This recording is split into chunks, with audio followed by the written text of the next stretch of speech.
வாக்யஜ்ஞேன கல்பதாம். சச்சிதானந்தரூபாய கிருஷ்ணாய க்லிஷ்டகாரிணே நமோ வேதாந்தவேத்யாய குரவே புத்திசாட்சிணே கிருஷ்ணத்வைபாயனம் வியாசம் சர்வலோகஹிதே ரதம் வேதாப்ஜபாஸ்கரம் வந்தே ஷமாதிநிலையம் முனிம் சஹஸ்ரமூர்த்தேः புருஷோத்தமஸ்ய சஹஸ்ரநேத்ரானனபாதபாஹோः சஹஸ்ரநாம்னாம் ஸ்தவனம் பிரசஸ்தம் நிருச்யதே ஜன்மஜராதிசாந்த்யை அக்ரூரः பேஷலோ தக்ஷः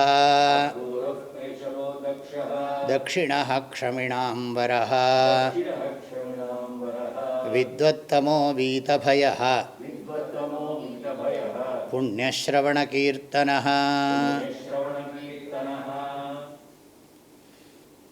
பீஷ்மர் பீஷ்மாச்சாரியர் யுதிஷ்டிரருக்கு உபதேசம் பண்ணுறது தான் விஷ்ணு சஹஸ்ரநாமம் அப்படின்னு பார்த்து நாம் நாமாக்களை பார்த்துட்டுருக்கோம்.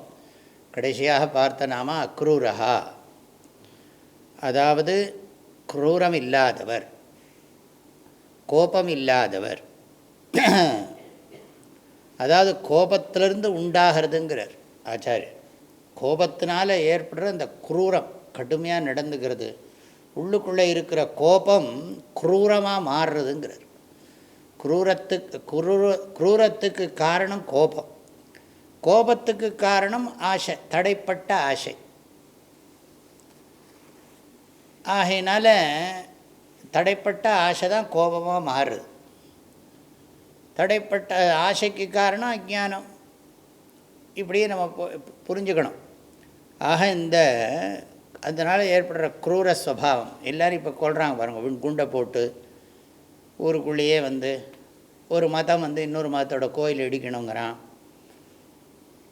கேட்டால் அவங்க மதத்தில் அந்த புஸ்தகத்தில் அவங்க புஸ்தகத்தில் எழுதியிருக்கிறத நடைமுறைப்படுத்தி ஆகணுங்கிறான் அவன்.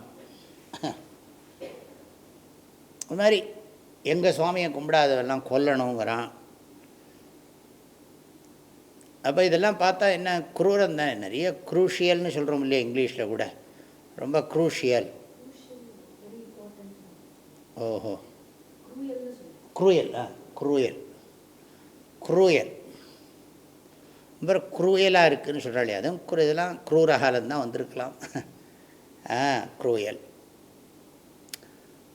அது ரொம்ப அதிகமாக இருக்குது. அதனால் பகவானுக்கு கிடையாது. ஏன்னா அவர் எப்போவும் நிறைவாக இருக்கிறதுனால, நிறைவாக இருக்கிறவருக்கு நிறைவாகவும் இருக்கார், அறிவோடையும் இருக்கார், ஆசையும் இல்லை. ஆசை இல்லாதனால ஆசை தடப்படுற ஆசையும் அவருக்கு இல்லை. அதனால் அவருக்கு கோபம் இல்லை. கோபம் இல்லாதனால குரூரத்தனமாக நடந்துக்கிறதும் கிடையாது, கொடூரமாக நடந்துக்கிறார் அப்படின்னு. நமக்கு ஏதாவது வாழ்க்கையில் கொடூரமான அனுபவம் ஏற்படுறதுன்னா அதுக்கு காரணம் நாம் கொடூரமாக ஏதாவது பண்ணியிருப்போம். அப்படி தான் நம்ம புரிஞ்சுக்கணுமே தவிர கடவுள் கொடூரமாக எதையும் பண்ணுறது கிடையாது. தவறு செய்பவர்களுக்கு இந்த கொடூரமான பலனை கொடுக்கலாம் ஒரு வேளை, ஆனால் பகவானுக்கு அந்த கொடூரத்தினால ஒன்றும் பாதிப்பு கிடையாது, கடுமையெல்லாம் ஒன்றும் கிடையாது. எல்லாம் பகவத்கீதையில் நம்ம பார்க்குறோம். ஞானத்தை நன்றாக விஷயம் புரிஞ்சதுக்கு பிறகு தர்மத்தை முன்னிட்டு பிறரை தண்டிப்பது கூட தர்மத்தின் கோணத்தில் தான், பக்குவப்படுத்துகிற அர்த்தத்தில் எடுத்துக்கிறோம். அக்ரூரஹான்னு ஒருத்தரே இருக்கார், கிருஷ்ணருடைய சரித்திரத்திலே வரார். அக்ரூரர் அப்படின்னு பார்க்குறோம். அந்த கிருஷ்ணருடைய சரித்திரத்தில் வர்றவர். இனி அடுத்தது பேஷலஹா அப்படிங்கிறத பார்ப்போம். அக்ரூரர் கோகுலத்துக்கு போனார், வந்தார், அப்படிலாம் இந்த தூத்தெல்லாம் போனார், அப்படிலாம் பார்க்குறோம் நாம். அதை பற்றிலாம் இல்லை. இங்கே பகவானுக்கே அக்ரூரஹான்னு பேர். அது அக்ரூர பகவானோட பேரைத்தானே நம்ம வச்சுக்கிற பழக்கம். அதனால் பகவானோட பேரையே நம்ம வச்சுக்கிற பழக்கத்தினால அக்ரூரஹான்னு அவருக்கும் பேர். பகவான் அக்ரூரராக இருக்கார் அப்படின்னு அர்த்தம். இனி அடுத்தது கர்மணா மனசா வாச்சா, கர்மணா மனசா வாச்சா வபுஷாச்ச சோபனத்வாத் பேஷலஹ. பேஷலஹான்னா அழகுன்னு அர்த்தம். பேஷல சப்தத்துக்கு அழகுன்னு அர்த்தம். பேஷலஹான்னு சொன்னால் சோபனஹான்னு பேர். சாரௌ தக்ஷேச்ச பேஷலஹா.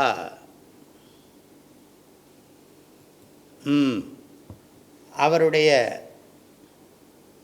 உடம்பு சரி வபுகு சரீரம் ரொம்ப அழகு, அதாவது கட்டுப்பாட்டோடு இருக்கிறது, ரொம்ப டிசிப்ளினாக இருக்கிறது. பேச்சு அழகாக பேசுகிறவர், அழகாக இருக்கிறவர், அழகாக பேசுகிறவர், அழகான எண்ணங்களை உடையவர், அழகான செயல்களை செய்கிறவர். ஆக பிறருடைய உள்ளத்தை கவரும் வண்ணம் செயல் புரிபவர், எண்ணுகின்றவர், பேசுகின்றவர், அந்த மாதிரி ஒரு சரீரத்தோடு இருக்கிறவர். ஆக கர்மணா சோபனஹா, மனசா சோபனஹா, வாச்சா சோபனஹா, வபுஷா சோபனஹா. பார்த்தாலே நமக்கு சுபம், நமக்கு ஆனந்தமாக இருக்கும், மங்களகரமாக இருக்கும். அந்த அர்த்தத்தில் சொல்லியிருக்கு. ஆஹா பேஷலாய நமஹா. அப்படி அடுத்தது தக்ஷா பிரவருத்தா சக்தா சீக்கிரகாரீ ச தக்ஷா த்ரயம் ச ஏதத் பரஸ்மின் நியதமிதி தக்ஷா. பிரவருத்தகான்னா நன்றாக வளர்ந்தவர், ரொம்ப பக்குவப்பட்டவர்னு அர்த்தம். சக்தா திறமையுடையவர், அது மாத்திரமில்லை ஒரு காரியத்தை விரைந்து முடிப்பவர், சீக்கிரகாரி. அப்படி இருக்கிறதுனால தக்ஷா. தக்ஷா அப்படின்னு சொன்னால் இந்த இது வளர்ச்சி உடையவர், வளர்ச்சி உடையவர், முதிர்ச்சி உடையவர், பக்குவப்பட்டவர், பக்குவத்தை தருபவர், இப்படிலாம் சொல்லணும். சக்தகான்னா எல்லாம் பிரபஞ்சத்தை சிருஷ்டி பண்ணவோ, அதை காப்பாற்றுறதுக்கோ, அழிக்கிறதுக்கோ, மாத்திரத்துக்கோ, கர்த்தும் கர்த்தும் அகர்த்தும் அந்யதாவா கர்த்தும் சக்தா. அப்படிப்பட்டவர், அதாவது செய்வதற்கோ செய்யாமல் இருப்பதற்கோ வேறு விதமாக செய்வதற்கோ ஆற்றல் உடையவர். பொதுவாக சக்தகான்னா இந்த சிருஷ்டி ஸ்திதி சம்ஹார திரோதானுகிரக சக்தா. அது மாத்திரமில்லை, எல்லாம் காரியத்தை விரைந்து முடிக்கிறவர். சரித்திரத்தில் பார்த்தா தெரியும், சீக்கிரமாக செய்கிறது, செய்ய வேண்டியதை உடனே செய்கிறது. வள்ளுவர் சொல்கிற மாதிரி தூங்குக தூங்கி செயற்பால தூங்கற்க தூங்காது தூங்கும் வினை அப்படின்னு. எதை ஒத்தி போடணுமோ அதை ஒத்தி போடுவார், எதை சீக்கிரம் பண்ணணுமோ அதை சீக்கிரம் பண்ணுவார். அதுதான் பொறுப்பில் இருக்க ராஜா இல்லையா, கிருஷ்ணர் அரசன் இல்லையா, அதையும் பார்த்துக்கணும். கிருஷ்ணராக இருந்து ராமராக இருந்து எப்படி இல்லாமோ எப்படிலாம் செயல்படணுமோ அப்படி செயல்பட்டிருக்கார். ஆக இதுக்கெல்லாம் நிறைய புராணங்கள் இத்திஹாசங்கள் எல்லாம் நம்ம மேற்கோளாக எடுத்து பார்த்துக்கலாம். ஆஹா பிரவருத்தா தக்ஷா. தக்ஷங்கிற சப்தத்துக்கு இந்த அர்த்தம் இருக்குது, 3 அர்த்தம் இருக்குது. அதனால் காட்டுறார். தக்ஷானா பொதுவாக சாமர்த்தியம்னு அர்த்தம். ஆனால் இந்த 3 அர்த்தம் எடுத்துக்கிறார். வளர்ச்சி அடைந்தவர், அப்புறம் சக்தா சீக்கிரகாரி, த்ரயஞ்ச ஏதது பரஸ்மின் நியதம். அது பகவான்கிட்ட எப்போவுமே இருக்குது, நமக்கெல்லாம் வந்து போயிடும். ஒரு குறிப்பிட்ட சமயத்தில் கர்மா வேலை பண்ணிட்டுனா வேலை செய்யும். வள்ளுவர் சொன்ன மாதிரி ஆகூழால் தோன்றும் அசைவின்மை, போகூழால் தோன்றும் மடியினர். நமக்கு இன்பத்தை ஆக்கித்தரக்கூடிய ஊழ் வந்தால் சுறுசுறுப்பாக இருப்போமா. நம்மத்தை இன்பத்தை ஆக்கித்தர ஊழ் இல்லாமல் துன்பத்தை கொடுக்கக்கூடிய ஊழ் வந்தால் சோம்பேறித்தனம் வந்துடுங்கிறார். ஆகூழால் தோன்றும் அசைவின்மை, போகூழால் தோன்றும் மடி, திருக்குறள். ஊழியல்ல இருக்குது. அதில் பகவான்கிட்ட இது எப்போ இருக்குது.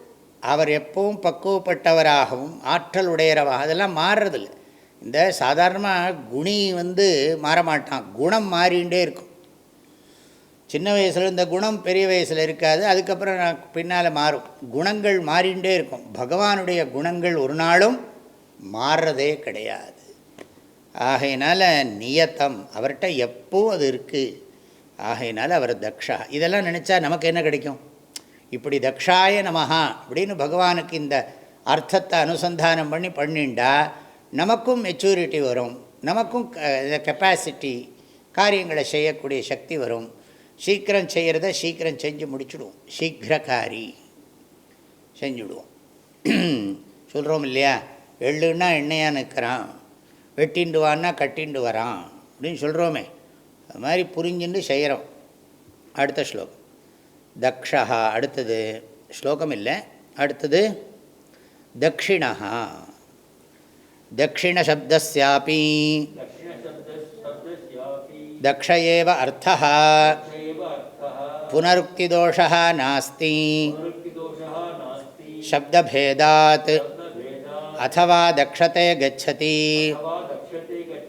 ஹினஸ்தீதி வா தக்ஷிணः தக்ஷகதிஹிம்சனயோः இதி தாது பாடாத்.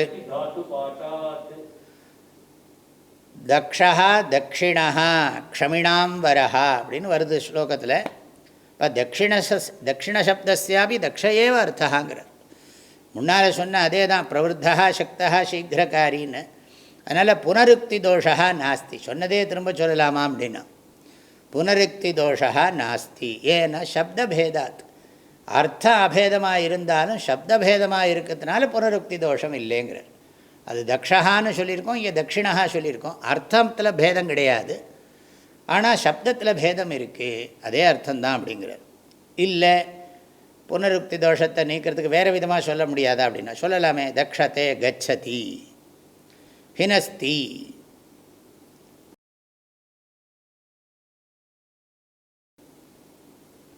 கச்சதி ஹிதி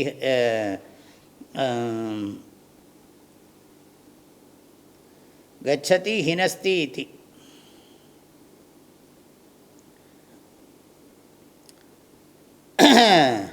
ஹினஸ்தி இதி வா தக்ஷிணः.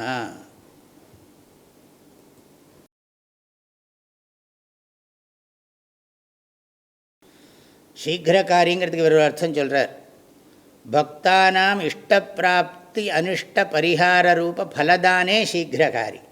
தன்னிடத்தில் பக்தி பண்ணுகிறவர்களுக்கு அந்த பாபத்தை சீக்கிரம் அழிக்கிறாராம், புண்ணியத்தை சீக்கிரம் கொடுக்குறாராம், பக்குவப்படுத்தி விடுறார் சீக்கிரம். சீக்கிரகாரிங்கிறதுக்கு அர்த்தம் சொல்கிறார். நம்ம அதில் பார்க்கல, ஆச்சாரியால் அப்படி சொல்கிறது. அந்த அதுக்கு விளக்கம், பக்தானாம் இஷ்டப்பிராப்தி அனிஷ்ட பரிகார ரூப பலதானே. இஷ்டத்தை விரும்பியதை கிடைக்கும்படியும் விரும்பாததை நீக்குவதற்கும் அருள் புரிகிறார். துன்பத்தை நீக்குவதற்கின்ற விஷயத்திலும் இன்பத்தை கொடுக்கின்ற விஷயத்திலும் விரைவாக செயல்படுகிறார் அப்படின்னு ஒரு அர்த்தம் கொடுத்துருக்கார். சக்தகாங்கிறதுக்கு ஜகத் ஜன்மாதிஷு கர்மசு சக்தா, இந்த படைப்பு விஷயத்தில், படைத்தல் காத்தல் அழித்தல், அதில் திறமைங்கிறார். பிரவருத்தாங்கிறதுக்கு தேசகால வஸ்து பரிச்சேத அபாவ லக்ஷண விருத்திமான் இத்தியர்த்தா. இடத்தாலும் பொருளாலும் காலத்தாலும் வரையறுக்கப்படாத வளர்ச்சியுடைய. பிருஹுங்கிற தாத்துக்கே தான் அர்த்தம். பிரம்மன்னு சொன்னாலே பிருஹ் விருத்தௌ,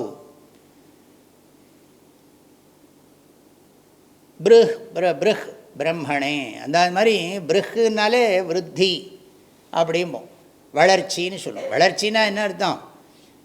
பூர்ணமானவர், நிறைவானவர்ங்கிற அர்த்தத்தில் இங்கே பிரவருத்தகாங்கிறதுக்கு அர்த்தம் இவர் எடுத்துக்கிறார். அந்த அர்த்தம்தான் கொடுக்கறது அது. தக்ஷிணா பாஷ்யேன பிரவருத்தத்வாத அர்த்தத்திரையும் சமைச்சிருந்தோம். ஏன்னா 3 அர்த்தத்தையும் முதலையே சொல்லிவிட்டார், அதனால் அதில் 2 அர்த்தத்தில் மாற்றி கூட எடுத்துக்கலாங்கிறார். ஏன்னா பிரவருத்தத்துவம், சக்தித்வம், அப்புறம் சீக்கிரகாரித்வம், 3 அர்த்தம் முன்னாடியே சொல்லியாச்சு. ஆஹா, தக்ஷ சப்தத்தில் இந்த 3ல் வேறு ஏதாவது ஒன்று எடுத்துக்கோ அந்த நாமாவுக்கு. சப்தத்தில் தட்சிணகாங்கிறது சப்தபேதம் இருக்குது, அர்த்தபேதம் வேணாலும் எடுத்துக்கலாம் அப்படிங்கிறார் விவருத்திக்காரர் தாரக பிரம்மானந்த சுவாமி. தக்ஷ விருத்தௌ சீக்கிரார்த்தேச்ச அப்படின்னு தாது பாடம் இருக்குது. இது சூச்சிதத்வாத் இது போத்தியம். தட்சிணசப்தோப்பி தக்ஷசப்தசமானார்த்தः ஜகத்ரூபேண வர்த்தமானத்வாத் சிருஷ்டியாதி கர்மணி சக்தத்வாத் பக்தானாம் ஃபலதானே சீக்கிரகாரித்வாச்ச தட்சிணः நச்ச தக்ஷசப்தேன தட்சிணசப்தः பௌனருக்தியம். தட்சிண அர்த்த ஐக்கியேபி தக்ஷதக்ஷிணசப்தயோः பேதாத் இத்யாக. அதனால் உபேந்திராத்மனா துஷ்டான் தைத்தியான் ஹந்தும் இந்திரஜயாய ரணம் ரக்ஷதே தக்ஷதே கச்சதி தான் ஹினஸ்தி இதுவா. அதாவது தேவர்களை பாதுகாக்கிறதுக்காக வேண்டி பகவான் விஷ்ணு வைகுண்டத்திலேருந்து கிளம்பி நடந்து போய் இப்படி கச்சத்தின்னா மூவ் பண்ணின்னு அர்த்தம், போய் யுத்தம் பண்ணினார். ஹினஸ்தி கச்சதி ஹினஸ்தி அப்படின்னா தக்ஷ சப்தத்துக்கு தட்சிணா சப்தத்துக்கு அர்த்தம். தட்சிணாய நமஹான்னு அர்த்தம் தேவர்களின் பொருட்டு சென்று அசுரர்களிடம் சென்று போரிட்டார், போரிட்டு வெற்றி அடைந்தார். ஹினஸ்தி அவர்களை அழித்தார் அப்படிங்கிற அர்த்தத்தை சொல்கிறார். தட்சிணா தக்ஷு கதிஹிம்சனையோன்னு இன்னொரு தாது பாடம். முதல்ல தக்ஷா விருத்தௌ சீக்கிரார்த்தே, அதே மாதிரி தக்ஷ கதிஹிம்சையோஹோ அப்படின்னு ஒரு தாது பாடம் இருக்குது. இனின் பிரத்யா இனின்னா தட்சிண பிரத்யாந்தः தட்சிணசப்தः இது அர்த்தபேதம் ஆசிரித்யாபி வியாச்சஷ்டே, அர்த்தபேதத்தோடையும் சொல்ல முடியும் அப்படின்னு. அவர் மனசில் என்ன, பாஷ்யக்காரர் மனசில் வியாக்கியானக்காரர் மனசில் என்ன ஓடுறதோ அதை அப்படியே வெளிப்படுத்துகிறார். அடுத்தது தட்சிணா க்ஷமிணாம் வரஹா. க்ஷமிணாம்னா பொறுமையாக இருக்கிறவர்கள்னு அர்த்தம். பொறுமையாக இருக்கிறவர்களையே தலை சிறந்தவர். இவருடைய பொறுமை யாருக்கும் வராது, பகவானுக்கு இருக்கிற பொறுமை யாருக்கும் வராது அப்படிங்கிறத சொல்கிறார். க்ஷமாவதாம் யோகினாஞ்ச பிருத்திவ்யாதீனாம் பாரதாரகாணாஞ்ச ஸ்ரேஷ்டா இதி க்ஷமிணாம் வரஹ க்ஷமயா பிருத்திவி சமஹ இதி வால்மீகி வச்சனாத் பிரம்மாண்டமகிலம் வஹன் பிருத்திவி இவ பாரேண ந ஆர்திதः இதி பிருத்திவ்யாः அபி வரோ வா க்ஷமிணः சக்தாः அயம் து சர்வசக்திமத்வாத் சகலாः கிரியாः கர்த்தும் க்ஷமதே இதி வா க்ஷமிணாம் வரஹ.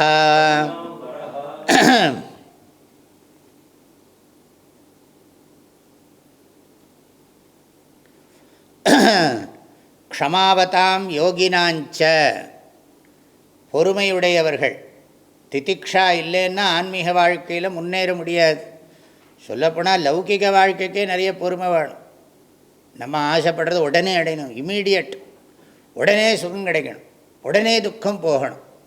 துக்கத்தை பொறுமையாக தாங்கிக்கிற சக்தியும் இல்லை, சக்தி இல்லை. துக்கத்தை பொறுமையாக தாங்கிக்கிற சக்தி இருந்தால் அதுவே சுகம்.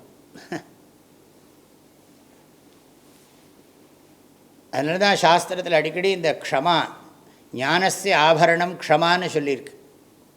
மனுஷனுக்கு அழகு அவனுடைய பர்சனாலிட்டி, அவனோ அவளோ பர்சனாலிட்டி. நரஸ்ய ஆபரணம் ரூபம், ரூபஸ்ய ஆபரணம் குண.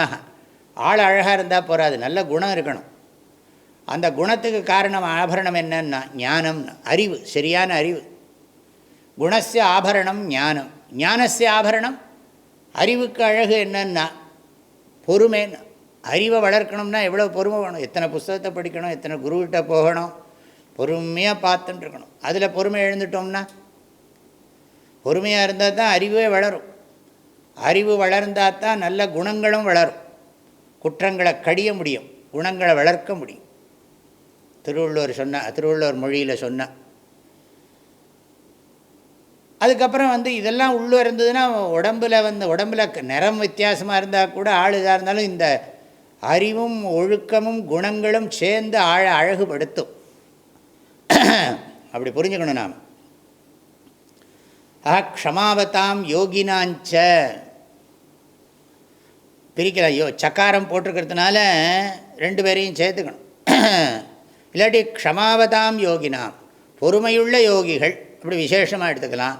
இல்லாட்டி க்ஷமாவதாம் யோகினாம் பொறுமையுடையவர்கள் யோகிகள். அது மாத்திரமில்லை, பிருத்திவியாதீனாம் பாரதாரகாணாஞ்ச பூமி முதலான பாரத்தை தாங்கிறது. இந்த பூமி எவ்வளவு பாரத்தை தாங்கின்னு தாங்கின ஸ்ரேஷ்டா. இவர்கள் எல்லா காட்டிலையும் பொறுமை அவருக்கு இருக்குது. ஒருத்தன் எப்போ முன்னேறி வர்ற வரைக்கும் பொறுமையாக இருக்கார் பகவான். க்ஷமிணாம் வரஹா, பொறுத்தருடைய ஏது பிழை செய்தாலும் ஏழையேனுக்கு இறங்கி தீது புரியாத தெய்வமேன்னு பாடினார் ஒரு மகாத்மா பாடினார்.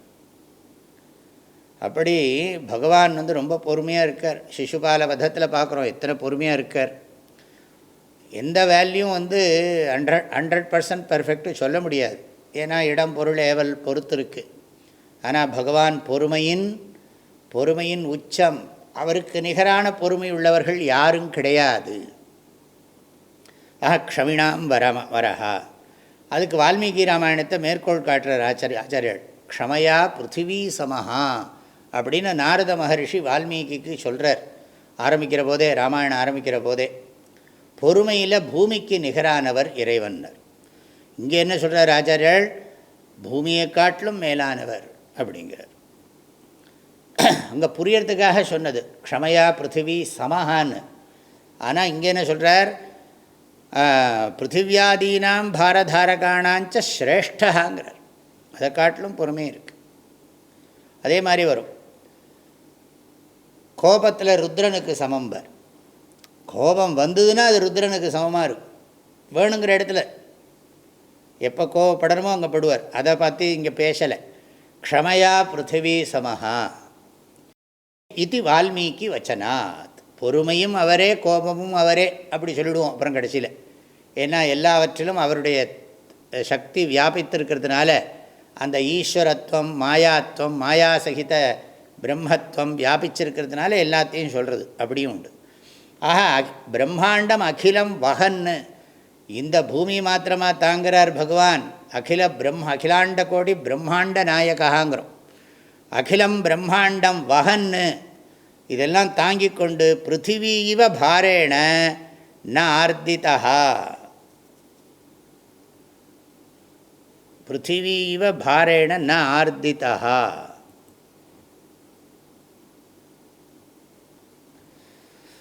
க்ஷமாசீலாக.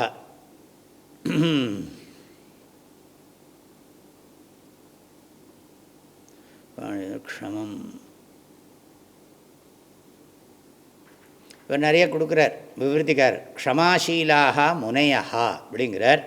அதுக்கு பாணினி சூத்திரத்தை மேற்கோள் காட்டுறார். 3:234 இத்தியதிகாரே க்ஷமூஷ் சஹனே இத்தியஸ்மாத் ஷமித்யஷ்டாபியோ திணுன்னு அப்படி இன்னொன்று அதுலேயே 141 3:2 இது தாட்சில்யாதௌ தினுணி நோதாத்தோபதேசஸ்ய அது 7:334 இதில் விருத்தி நிஷேதா. இதெல்லாம் நிறைய வியாக்கரண விஷயத்தை சொல்கிறார். க்ஷமிணா யோகினா பிருத்திவியாதயஷ்ட. அதாவது குளிர் வெப்பம் இதெல்லாம் தாங்கிக்கிறது, பாரத்தையும் தாங்கிறது. குளிர் வெப்பத்தை தாங்கிற விஷயத்துலையும் சரி, பாரத்தையும் தாங்கிறதும் சரி, இவர் சிரேஷ்டமானவர் அப்படிங்கிற அர்த்தத்தில். யாரெல்லாம் குளிர் வெப்பத்தை தாங்கிறார்களோ, யாரெல்லாம் பாரத்தை தாங்கிறார்களோ, அவரிடத்தில் பகவானுடைய தன்மை வெளிப்படுறதுன்னு அர்த்தம் பண்ணலாம். ஏன்னா குளிராக இருக்கிறதும் வெப்பமாக இருக்கிறதும் பகவான்னு சொல்கிறது ஒன்று. குளிர் வெப்பத்தை தாங்கிற சக்தியாக இருக்கிறவரும் பகவான்னு, தாங்கிக்க முடியாத படாது பாடுபடுறதும் இருக்குது. க்ஷமிணாம் யோகினாம் ஸ்ரேஷ்டா இத்தியர்த்தே ராமாயண வச்சனம். பிரம்ம பிருத்திவியாதிபியா க்ஷமாவத்யா. அதாவது இந்த பிருத்திவி தெய்வத்தை எல்லா இடத்துலையும் நம்ம பூமி பொறுமைக்கு பூமியைத்தான் சொல்கிறோம். சர்வதா க்ஷமாவத்தியாக பிருத்திவியாக உபமான உக்தியா யோகினாமப்பி கதாச்சித் அக்ஷமா சம்பாவனாத் நித்தியம் க்ஷமாவதா. அதாவது யோகிகளுக்கும் கூட சில சமயம் பொறுமை போயிடுமா. கதாச்சித் அக்ஷமா சம்பாவனாத் நித்தியம் க்ஷமாவதா. பகவான் நித்திய க்ஷமி. நம்மளாம் ஒரு காலத்தில் பொறுமை இல்லாமல் இருந்து அப்புறம் காலப்போக்கில் பொறுமையை பழகி அறிவு, அதாவது பொறுமையாக இருக்க வேண்டி இருக்கேன்னு நொந்துண்டு பொறுமையாக இருக்கிறது. பொறுமையாக இருக்கிறது சந்தோஷமாக இருக்குதுன்னு அறிவுபூர்வமாக சந்தோஷமாக பொறுமையாக இருக்கிறது அப்படின்னு பொறுமையாக இருக்கிறதுல ரெண்டு விதமாக நம்ம புரிஞ்சுக்கணும். நொந்துண்டு பொறுமையாக இருக்கிறதுங்கிறது முட்டாள்தனம். ஆனால் இப்போ இந்த கொஞ்சம் கொஞ்சமாக சத் சங்கத்தில் எல்லாம் இருந்து பொறுத்துக்கிறதுங்கிறது ரொம்ப விசேஷமான ஒரு குணம் அப்படின்னு புரிஞ்சு பொறுமையை ரசிக்கிறது, பொறுமையை என்ஜாய் பண்ணுறது. நம்ம பொறுமையை ரசிக்கிறது நிறைய பேருக்கு பொறுமை இருக்காது, அது வேறு விஷயம். இருந்தாலும் பொறுமையாக இருக்கிறது. நித்திய க்ஷமாவதா பரமேஸ்வரஸ்ய யோகிபியா ஸ்ரேஷ்டத்துவம் தரிசிதம். எப்படி யோகிகளை காட்டிலும் உயர்ந்தவர்கள் சொல்லுகிறீர்கள்னா, இவர்களுக்காக அப்பப்போ கொஞ்சம் பொறுமை இழந்துடுவார்கள், அப்புறம் திரும்பவும் பொறுமை வந்துடும். முதல்ல கொஞ்சம் ஏதாவது குணமெனும் குன்றேறி நின்றார் வெகுளி கணமேயும் காத்தல் அரிது அப்படின்னு சொல்கிற மாதிரி, எவ்வளோ பெரிய உயர்ந்த குணத்தில் இருந்தாலும் கொஞ்சம் கோபம் வந்துடும் அப்படிங்கிறார். அது மாதிரி பொறுமையும் போயிடும் சில சமயம். அதனால தானே கோபம் வருது, பொறுமை போகிறதுனால தானே கோபம் வருது. கோபத்துக்கு எதிர்ப்பதும் பொறுமை தானே. கோபஹா எதிர் சொல் எழுதுக அப்படின்னா க்ஷமா, அதுதான் பொறுமை. பிரம்மாண்டமிதி, அதாவது இந்த பூமியை சொல்கிறோம். பூமியை நாம் என்ன சொல்கிறோம்? பொறுமையில் சிறந்தது பூமி, அகழ்வாரை தாங்கும் நிலம் போல தம்மை இகழ்வாரை பொறுத்தல் தலை அப்படிங்கிறார் திருவள்ளுவர். பொறை உடைமைங்கிற அதிகாரத்தில் பொறுமையை பற்றி அவ்வளவு ஆழமாக சொல்கிறார்.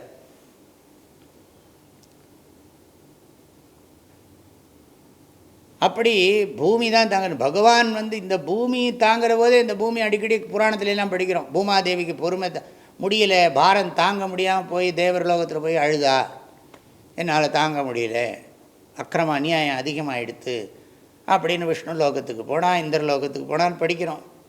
ஆனால் பகவான் என்ன பண்ணுறார்? அவளையும் தாங்கின்னு இருக்கார். அப்போ அவருக்கு எவ்வளோ பொறுமை இருக்கணும்? அதெல்லாம் பகவானை சொல்கிறோமே, ஸ்ரீதேவி பூதேவி சகிதா, ஸ்ரீ பூமி நீலா சகிதா மகாவிஷ்ணு இப்படி சொல்கிறோமே. ஆகவே மண்மகள், மண்மகள் அலைமகள் இப்படிலாம் சொல்லுவோம். மண்மகள்னா சீதாதேவியை சொல்கிற வழக்கம். பூமாதேவியும் அப்படி தான், ஸ்ரீதேவி பூதேவி சமேத. இந்த பூமியும் அவரோடது தான், இந்த பூமியில் விளையிற வஸ்துக்களும் அவர் தான், இதுக்குள்ளே இருக்கிற சமஸ்த வஸ்துக்களும் அவருடையது தான். அப்படி அந்த அர்த்தத்தில் எடுத்திருக்கார். க்ஷமாயுக்தே க்ஷமம் சக்தேஹே த்ரிஷு இத்தி அமரகோஷாத் க்ஷமாசப்தாத் சக்தவச்சனாத் பாவப்பிரதானம் மர்த்திய க்ஷமிணாம்பரः தேஷாம் மத்தியே சர்வகாரிய சக்தத்வாத் ஸ்ரேஷ்டः க்ஷமிணः இதி. சரி, நம்ம என்ன பார்த்தோம்? இந்த கடைசியாக நம்ம பார்த்தது இங்கே பிரம்மாண்டம் அகிலம் வகன்னு, அகிலம் பிரம்மாண்டத்தை தாங்கிண்டு பிருத்திவி இவ பாரேண, பூமியை போல பாரத்தினால ந ஆர்த்திதா, பூமிக்கு கூட பூமாதேவியாக சொல்கிறோம், அது கூட தாங்கிக்க முடியாது, ஆனால் இவர் தாங்கிக்கிறார். இது பிருத்திவியாபி வரஹவா, பூமியை காட்டிலும் பொறுமையானவர் அப்படிங்கிற அர்த்தத்தில். ஸ்ரேஷ்டா க்ஷமிணாம் வரஹ. முதல்ல பொறுமையாக இருக்கிற யோகிகள், பொறுமையாக இருக்கிறவர்கள் யோகிகள், அப்படி ரெண்டாக பிரிச்சுன்னு விட்டோம். லௌகிகத்தில் பொறுமையாக இருக்கிறவர்களும் இருப்பார்களே, அப்படி பிரிச்சுக்கணும். ஏன்னா சக்காரம் இருக்கிறதுனால. பிருத்திவியாதீனாம் பாரதாரகாணாஞ்ச ஸ்ரேஷ்டா, மேலானவர்னு சொன்னோம். இங்கே என்னென்னா இவ்வளவுத்தி பிரம்மாண்டத்தையே தாங்கின்னு இருக்கார். ஆகையினால இந்த பூமி ஒரு சின்ன வஸ்து, அதை காட்டிலும் உயர்ந்தவர் அப்படிங்கிறத காட்டுறதுக்காக. க்ஷமிணா சக்தாக, சக்தாகனா தாங்கிற சக்தி. பொறுமைனா பொறுமையே தாங்கிற சக்தி தான். அயம் து சக்தாக அயம் து சர்வசக்தி மத்வாத், இவருக்கு இருக்கிற சக்தியை பற்றி நம்மளால் வர்ணிக்கவே முடியாது. மனசாபி அச்சிந்திய சக்தி, அதனால தான் அச்சிந்திய சக்தியும்போம். அச்சிந்திய சக்தி, சர்வஜத்வ சர்வேஸ்வரத்வ சர்வாந்தர்யாமத்வ சர்வசக்திமத்வ, நம்மளால் கற்பனை கூட பண்ணி பார்க்க முடியாது. இந்த பிரபஞ்ச சிருஷ்டி பண்ணணும்னா இதுக்குள்ளே இத்தனை சக்தி விளையாடின்னு இருக்கு. இந்த சக்திக்கெல்லாம் மூல காரணமாக இருக்கிற பகவானுடைய சக்தியை நம்மளால் எப்படி கற்பனை பண்ண முடியும்? முடியாதுன்னு அர்த்தம். அதை நினச்சா நமக்கு எவ்வளவோ பொறுமை வந்துடும். அதனால் க்ஷமத்தே இதிவா க்ஷமிணாம் வரஹா. அடுத்தது வித்வத்தமஹ அக்ரூரஹா பேஷலஹா தக்ஷஹா தக்ஷிணஹ அக்ரூரः பேஷலோ தக்ஷோ தக்ஷிணஹ க்ஷமிணாம் வரஹா. முடிஞ்சது. இப்போ அடுத்தது வித்வத்தமஹா. தமஹான்னு சொன்னாலே இது உயர்ந்தவர்னு அர்த்தம், சூப்பர்லேட்டிவ் டிகிரி. அதை சொல்கிறார், படிப்போம். நிரஸ்த அதிசயம் ஞானம் சர்வதா சர்வகோச்சரம் அஸ்ய அஸ்தி ந இதரேஷாம் இதி வித்வத்தமஹ. சர்வஜ்ஞான்னு அர்த்தம், ஆம்னிஷியன்ட். இதுக்கு முன்னாலே சொன்னது ஆம்னி பொட்டன்ட், எல்லா சக்தியும் இருக்குது, பொறுமையாக இருக்குது. பொறுமையாக இருக்கிற சக்தியில் அவருக்கு நிகரான பொறுமை யாருக்கும் கிடையாது. அதனால் நம்ம இன்னொரு பக்கம் அவர் கோபம் வந்ததுன்னா அந்த கோபத்தையும் நம்மளால் சமாளிக்க முடியாது. அளவுக்கு மீறின அதர்மம் மேலே போகிற போது என்னாகும் பகவான்னா சொல்கிறாரே, துஷ்கிருதாம் விநாசாய யுகே சாதுனாம் பரித்ராணாய யுகே யுகே சம்பவாமி. எல்லாம் ஞாபகப்படுத்திகிட்டே இருக்கணும். நிரஸ்த அதிசயம் ஞானம். நிரஸ்த அதிசயம்னா என்ன அர்த்தம்?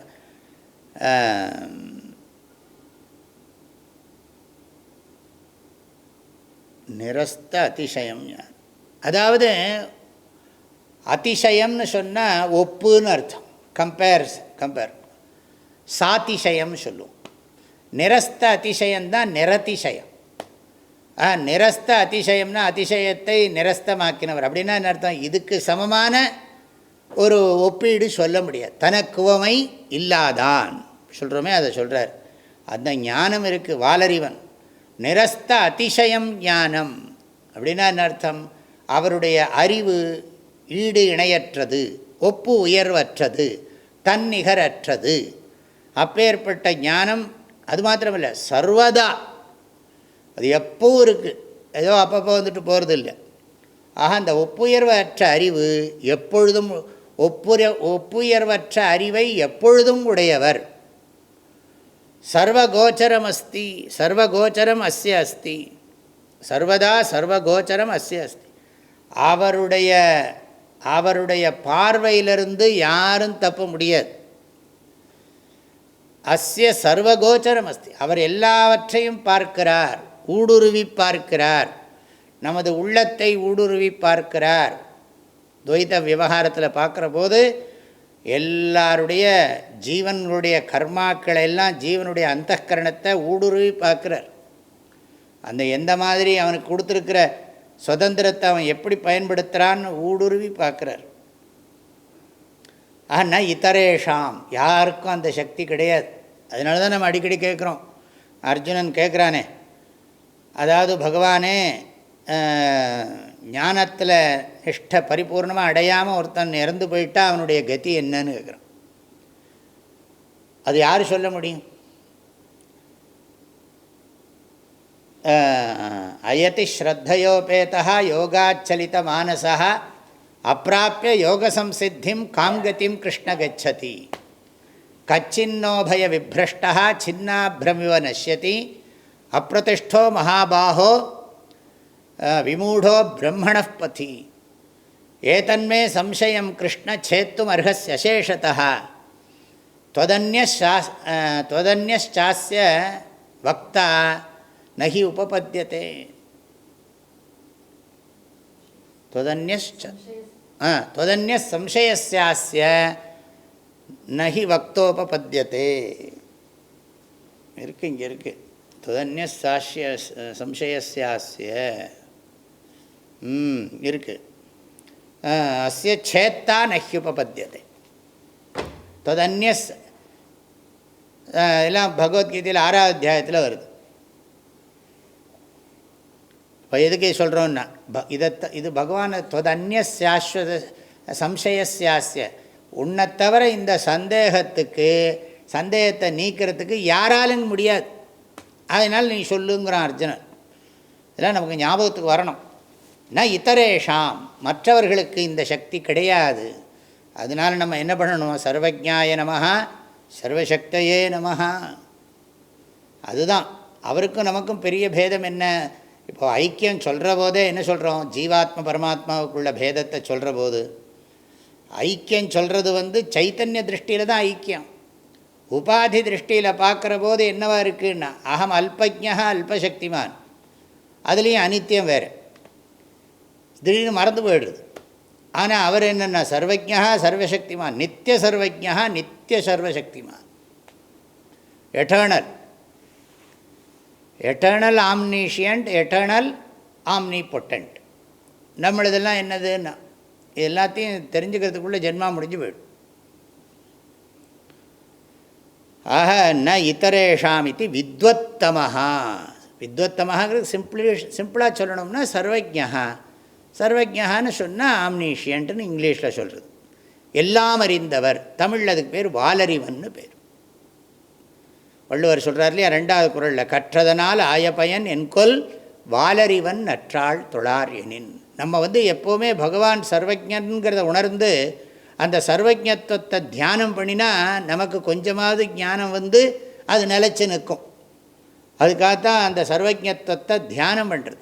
பகவானுடைய அந்த ஆம்னீஷியன்ட் அப்படிங்கிற அந்த ஆஸ்பெக்டை மெடிடேட் பண்ணணும். அதுதான் அடுத்தது. வீதம் விகதம் பயம் சாம்சாரிகம் சம்சாரலக்ஷணம் வா அஸ்ய இதி வீதபயः சர்வேஸ்வரத்வாத் நித்யமுக்தத்வாச்ச.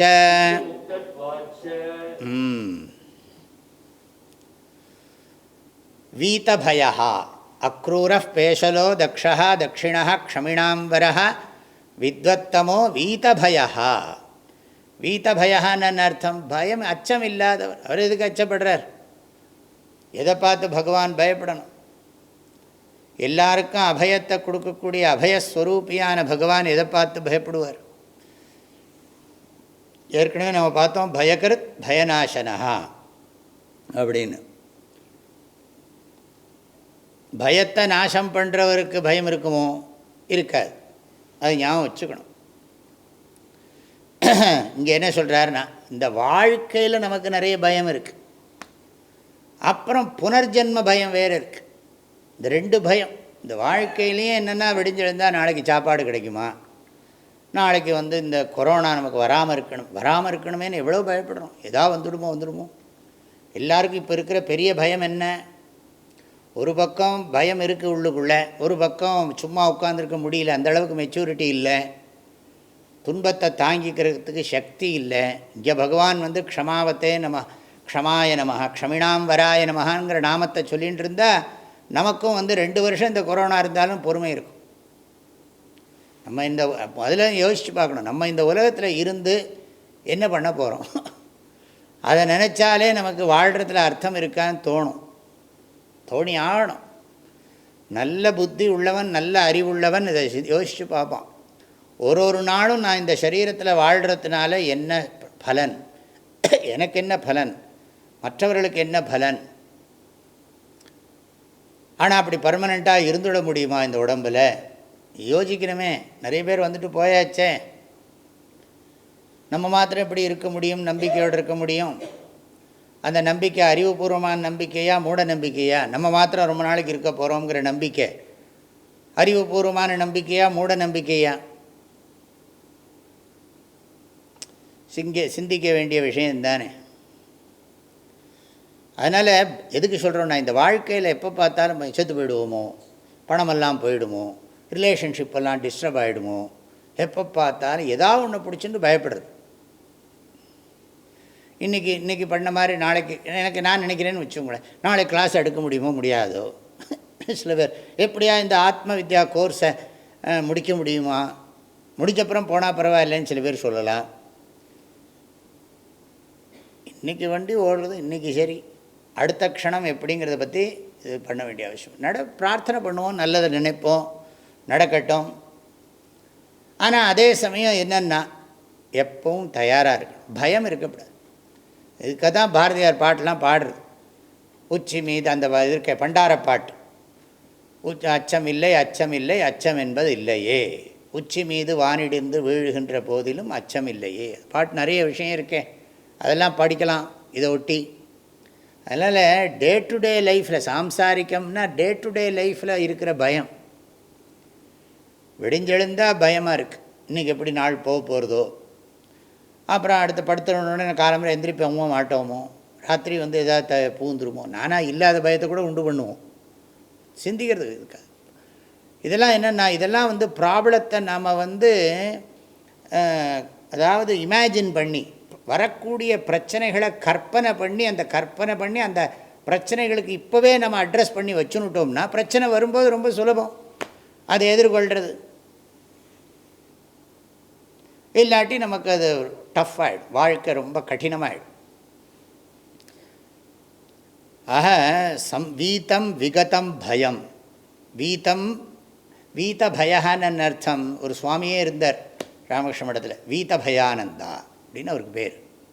விஷ்ணு சஹஸ்ரநாமத்தில் இருக்கிற பேர்லாம் ராமகிருஷ்ண மடத்தில் இருக்கும், அது வேறு விஷயம். வீத பயான அக்ரூரானந்தா சொல்லலாமே. நிறைய சுவாமிகள்லாம் இருந்தால் என்ன பண்ணுறது, பேர் இப்படி தான் எடுத்து கண்டுபிடிக்கணும்.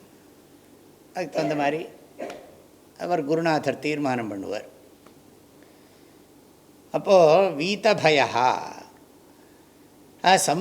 சம்சாரிக்கம் சம்சார லக்ஷணம் வா, சம்சாரத்துக்குள்ளே இருக்கிற பயம். கணவனை கண்டு மனைவிக்கு பயம், மனைவியை கண்டு கணவனுக்கு பயம், நம்ம சொன்னால் அவர் என்ன நினச்சிப்பாரோன்னு பயம், அவர் நம்ம சொன்னால் அவள் என்ன நினச்சிப்பாளோன்னு இவருக்கு பயம்.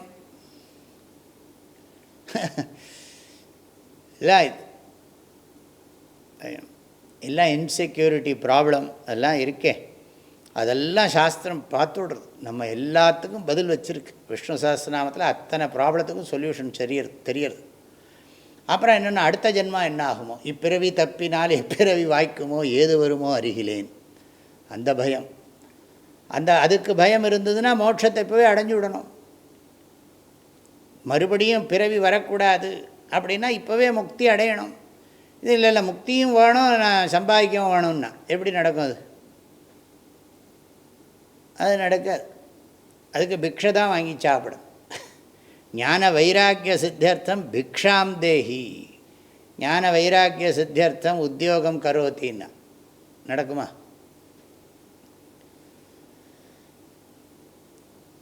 ஆஹ வீதபயா சர்வேஸ்வரத்வாத்து நித்தியமுக்தத்வாச்ச. பகவானுக்கு எப்படின்னா, அவருக்கு ஒரு நாளும் பயம் கிடையாது. அபயம் பிரதிஷ்டாம் விந்ததே அதசோ பயங்கதோ பவதி. வேதமே நன்றாக சொல்கிறது. அவர் அபயஸ்வரூபா சர்வேஸ்வரத்வாத், அனைத்தையும் ஆளுவதால் அவரை யாரும் அச்சமூட்ட முடியாது. நித்தியமுக்தத்வாச்ச, அதுதான் முக்கியம். அது ரெண்டாவது. ஏன்னா சாம்சாரிக்கங்கிறது சர்வேஸ்வரத்வாத், சாம்சாரிக்க பயம் இல்லை. இந்த சாம்சாரிக்க பயம் இல்லாததுனால், எதனால சாம்சாரிக்க பயம் இல்லை அவருக்குன்னா, சர்வேஸ்வரத்வாத். சர்வேஸ்வரத்வாத் சாம்சாரிக்க பயம் நாஸ்தி. அதே மாதிரி நித்தியமுக்தத்வாத்து சம்சார லக்ஷணம் பயம் நாஸ்தி. அவருக்கு பகவானுக்கு அடுத்த பிறவை பற்றி கவலையாப்பட போகிறார் கிடையாது. அதுதான் அர்த்தம். அடுத்த ஸ்லோகம், அடுத்த நாம. புண்ணியம் புண்ணியகரம் ஸ்ரவணம் கீர்த்தனம் ச இதி புண்ணியஸ்ரவணகீர்த்தனः யயிதம் ஸ்ருணுயான் நித்யம் யச்சாபி பரிகீர்த்தயேத் நாசுபம் ப்ராப்னுயாத் கிஞ்சித் சோமுத்ரேஹ ச மானவः இதி ஸ்ரவணாதிபலவச்சனாத்.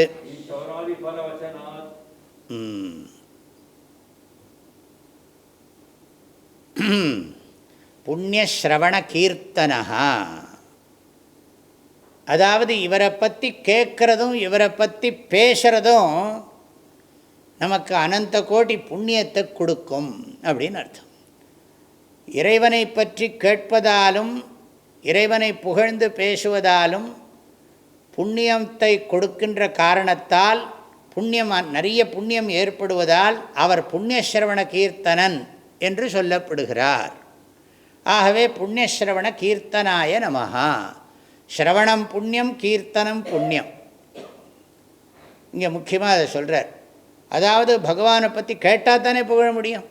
மகாத்மாக்கள்கிட்டருந்து சாஸ்திரங்கள் எல்லாம் படித்து தெரிஞ்சுக்கிறது ஸ்ரவணம். ஸ்ரவணம் புண்ணியம். அப்புறம் என்ன, பகவானை பற்றி பேசுறது புண்ணியம், கேட்பதும் புண்ணியம், என்னது சொல்லுவதும் புண்ணியம். அதுதான். இப்போ இந்த விஷ்ணு சஹஸ்ரநாமத்தை சொல்கிறதுக்கு எனக்கும் புண்ணியம் கிடைக்கும், உங்களுக்கும் புண்ணியம் தேவைப்படுறதான்னு கேட்கக்கூடாது, அது வேறு விஷயம். அப்போ கேட்குறவர்களுக்கும் புண்ணியம் வேணும், கிடைக்கும். புண்ணியம் கிடைச்சா என்ன பண்ணுவோன்னா இன்னும் நல்லா கேட்போம், இன்னும் நல்லா புரியும். அந்த அர்த்தத்தில் சொல்கிறோம். இல்லை நிஷ்காமந்தான். ஆக புண்ணியம், புண்ணியம்னா என்ன அர்த்தம்? புண்ணியகரம் அப்படிங்கிறார். புண்ணியத்தை கொடுப்பது, புண்ணியத்தை கொடுப்பது. புண்ணியத்தின் பலனாக இருப்பவன் பகவான். ஆகையினால் அவருக்கே புண்ணியகான்னு ஒரு பேர் உண்டு. பகவானே புண்ணியா உன்னடி என் மனத்தை வழுவாதிருக்க வரம் வேண்டும். புழுவாய் பிறக்கினும் புண்ணியா என் மனத்தே அப்படி பாடுறாரு. பகவானுக்கே புண்ணியகான்னு பேர். ஏன்னா புண்ணியத்தை கொடுக்குறார்.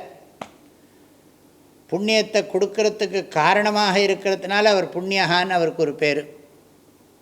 நம்ம பண்ண புண்ணியமெல்லாம் திரண்டு நமக்கு அனுகிரகம் பண்ணக்கூடிய ஈஸ்வரனாக இருக்குது. அதில் புண்ணிய மூர்த்தி, புண்ணிய கோட்டி. புண்ணியம்னா என்ன? புண்ணியகரம். ஸ்ரவணம், ஸ்ரவணம்னா கேட்குறது. கீர்த்தனம் ச அஸ்ய இதி, அஸ்ய இதி, இதெல்லாம் ரொம்ப முக்கியம். இவருடையதாக, இவருடையது.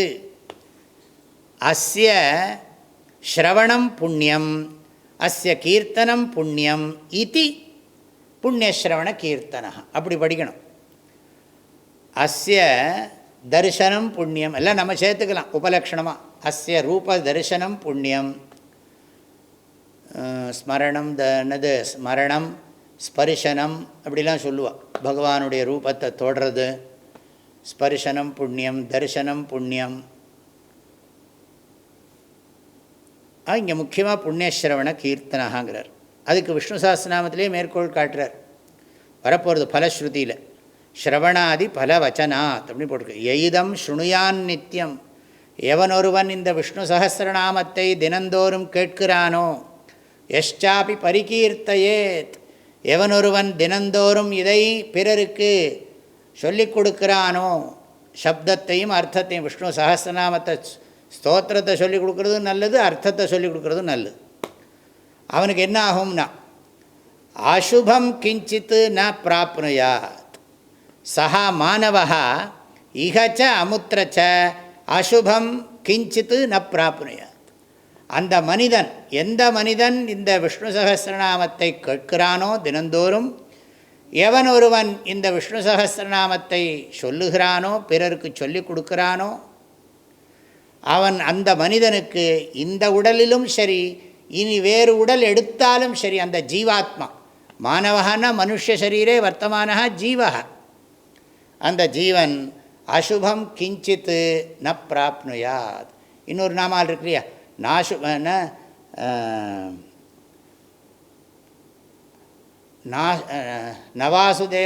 நவாசுதேவஸ்ய பக்தானாம் அசுபம் வித்யத்தே குவச்சித். கொஞ்சம் கூட அசுபங்கிறது கிடையாது. அசுபம்னா என்ன? பாபம். பாபத்தோட பலன் என்ன? துக்கம். ஆனால் துக்கமே கிடையாதுன்னு அர்த்தம். இன்பமே எந்நாளும் துன்பமில்லை அப்படின்னு சொன்னபடி. அடுத்த ஸ்லோகத்தை படிக்கலாம். உத்தாரணோ துஷ்கிருதிஹா புண்ணியோ துஸ்வப்னநாசனஹ வீரஹ ரக்ஷணः சந்தः ஜீவனः பர்யவஸ்திதः. உத்தாரணோ துஷ்கிருதிஹ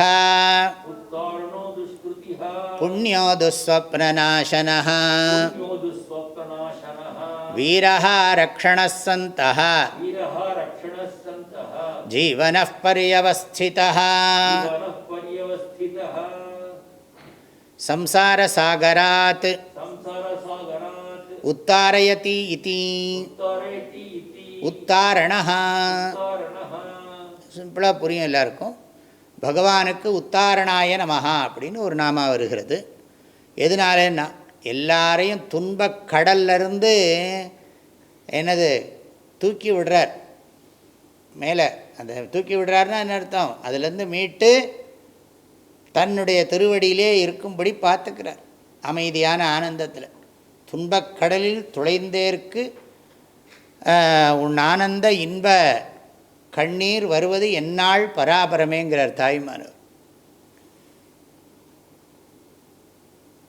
எந்தாய் பராபரமே அந்த பாட்டு ஒன்று இருக்குது. அதாவது துன்பக்கடலில் தொலைஞ்சின்னு இருக்கேன், உன் ஆனந்த இன்ப கண்ணீர் பகவானை அடைஞ்சு அந்த ஆனந்த கண்ணீர் வருவது எப்போவோ அப்படின்னு கேட்குறார்.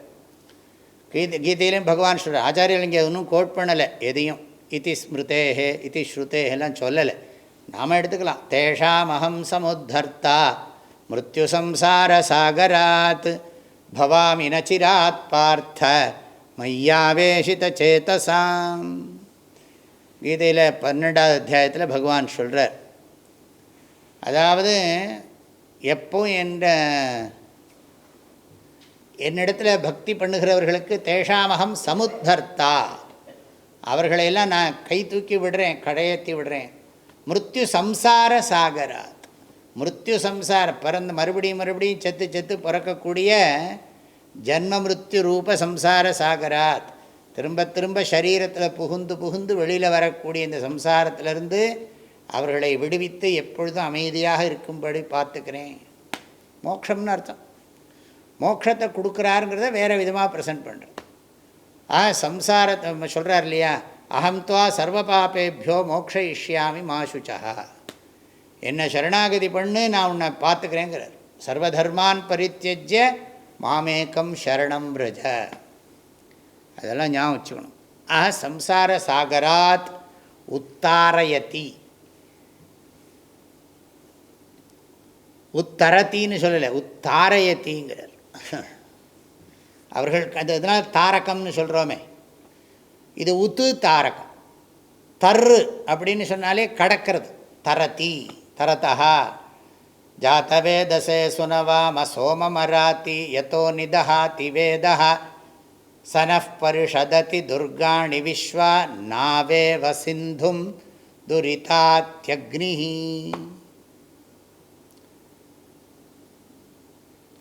தாம் அக்னிவர்ணான் தபசா ஜ்வலந்தீம் வைரோச்சனீம் கர்மஃபலேஷு ஜுஷ்டாம் துர்கான் தேவீகும் சரணமஹம் பிரபத்யே சுதரசி தரசே நமஹ.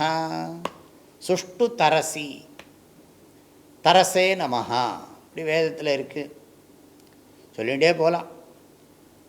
ஆஹா பகவான் உத்தாரணா அப்படின்னு அர்த்தம். இங்கே உத்தாரயத்தின்னு சொன்னால் அவர்களை கடக்கும்படி பண்ணுறாருனா, கடக்கும்படி எப்படி பண்ணுறாருனா குருவை கொடுத்து சாஸ்திரத்தை கொடுத்து ஞானத்தை கொடுத்து அவர்கள் துன்பக் கடல்லிருந்து மீள்வதற்கு அனுகிரகம் செய்கிறார் அப்படின்னு அர்த்தம். சம்சார சாகராத்து உத்தாரயதி இது உத்தாரணா. அப்புறம் துஷ்கிருதிகா, அடுத்தது துஷ்கிருதீஹி பாபசம்ஹிதாக ஹந்தி இதி. துஷ்கிருதிகா ஏ பாபகாரிணः தான் ஹந்தி இதி வா துஷ்கிருதிகா. பாபசம்ஹிதாக துஷ்கிருதிஹி, அதாவது துஷ்கிருதினா கெட்ட செயல்கள். நமாம் துஷ்கிருதினோ மூடாக பிரபத்யந்தே நராதமான்னு கீதையில் படிக்கிறோமே 7வது அத்தியாயத்தில். பாவம் பண்ணவனுக்கு எங்கிட்ட பக்தி வராதுங்கிற. பிரபத்யந்தே நராதமாக, அப்படி உலக வாழ்க்கையில் இந்த பணம் பதவி புகழ்லேயே மயங்கி வீணாக போயிடுவான் சொல்கிறாரு. பாபசம்ஹிதா துஷ்கிருதிஹி, பாபம் என்று சொல்ல, பாபங்கிற சம்ஞானா குறிப்பு சொல். பாபம் என்ற சொல்லால் குறிப்பிடப்படுகின்ற கெட்ட செயல்களையெல்லாம் ஹந்தி, அதாவது பக்தன் கீதையிலே பகவான் 9ஆம் அத்தியாயத்தில் சொல்கிறார், பார்த்தோம் இல்லையா? அதாவது அபிச்சேத்சு துராச்சார, ரொம்ப ரொம்ப மோசமாக இருந்தவன், ஏதோ மனசு மாதிரி ஏதோ சத் சங்கத்தினால ஏதோ பூர்வ புண்ணியத்தினால பக்தினால் மாறின உடனே அவன் பாவத்தை அழிச்சு விட்றாருங்கிற. அபிச்சேத்சு துராச்சாரா பஜதே மாமனன்யபாக்கு சாதுரேவ சமந்தவ்யா சமயக் வியவசித்தோ ஹி சஹா க்ஷிப்ரம் பவதி தர்மாத்மா சஸ்வச்சாந்திம் நிகச்சதி. இதெல்லாம் பார்க்கணும். அது மாதிரி பக்தன் அவனுக்கு மனசில் அந்த குற்ற உணர்ச்சி இருக்குது. ஆனால் பகவான் என்னுடைய நான் பண்ண தப்பெல்லாம் மன்னித்து எனக்கு அனுகிரகம் பண்ணுவார், இனிமேல் தப்பு பண்ண மாட்டேன் அப்படிங்கிற எண்ணம் வேணும். பாப சம்ஹிதாக துஷ்கிருதி ஹந்தி இது துஷ்கிருதிகா. தீய செயல்களை எல்லாம் பக்தனிடத்துலேருந்து நீக்கி விடுறார், பாபத்தை எல்லாம் போக்கி விடுறார் அப்படின்னு ஒரு அர்த்தம். இல்லாட்டி இன்னொரு அர்த்தம், யாரெல்லாம் பாபத்தை பண்ணின்னு இருக்கானோ அவனை எல்லாம் என்னது சாமதான பேத தண்டத்தினால தண்டிக்கிறார். ஹந்தி இதி வா துஷ்கிருதிகா, தீய செயல்களை செய்பவர்களை அழிக்கிறார். அதுதான் எல்லாம் என்கவுண்டரில் போட்டு தள்ளுன்னு அர்த்தம். எல்லாம் அங்கே ஊர் முழுக்க தாதாவாக இருக்கான்னா கவர்மெண்ட்டே ரன் பண்ண விடுறதில்ல, நாட்டையே நடத்த விடுறதில்ல, ஒழுங்காக நல்லவங்களுக்கெல்லாம் நிறைய இடைஞ்சல் கொடுக்குறான் ஒருத்தன் இருக்கான்னா அவனை கூப்பிட்டு உட்காத்தி வச்சு நீ நிஜமாகவே தப்பு பண்ணினியான்னு விசாரணை பண்ணுறதுக்குள்ளே ஜென்மா முடிஞ்சு போயிடும். அது ஜனநாயகம். பகவான் நினச்சார்னா என்னன்னா அவ்வளோதான், அவனுக்கும் ஒரு கொரோனா ஓம் தத்சுத் அப்படியும் பண்ணலாம், பண்ணிவிடலாம். இல்லை எப்படி வேணாலும் அவர் சிக்ஷிப்பார், இல்லை பொறுமையாக இருக்காருன்னு வேறு படித்தோம். அப்புறம் இந்த மாதிரி சமயத்தில் என்னென்னா சிக்ஷை பண்ணுவார். துஷ்கிருதாம், அங்கேயும் துஷ்கிருதி சப்தந்தான் இருக்குது. துஷ்கிருதாம் விநாசாய, எல்லாம் துஷ்கிருதிகா. நல்லதோடு நிறுத்திடும், இதோடு நிறுத்த வேண்டாம். துஷ்கிருதிகான்னா நம்முடைய பாபங்களை எல்லாம் போக்குகிறவர், பாவிகளை அழிப்பவர், பாவங்களை அழிப்பவர், அப்படி ரெண்டாக பிரிச்சுக்கணும். பாவங்களை அழிப்பவர், பக்தர்களுடைய பாவங்களை அழிப்பவர், சமூகத்தில் பாவங்களை செய்பவர்களை அழிப்பவர் அப்படிங்கிற இந்த நாமாவோட நிறுத்திப்போம். தொடர்ந்து அடுத்த வகுப்பில் படிக்கலாம். இந்த அளவில் பூர்த்தி பண்ணுறேன். விஷ்ணும் ஜிஷ்ணும் மகாவிஷ்ணும் பிரபவிஷ்ணும் மகேஸ்வரம் அநேகரூப தைத்யாந்தம் நமாமி புருஷோத்தமம். நமோஸ்த்வனந்தாய சஹஸ்ரமூர்த்தயே சஹஸ்ரபாதாக்ஷி சிரோருபாஹவே சஹஸ்ரநாம்னே புருஷாய சாஸ்வதே சஹஸ்ரகோட்டியுகதாரிணே நமः. கோவிந்தநாம சங்கீர்த்தனம். சத்குருநாத மகாராஜ் கி.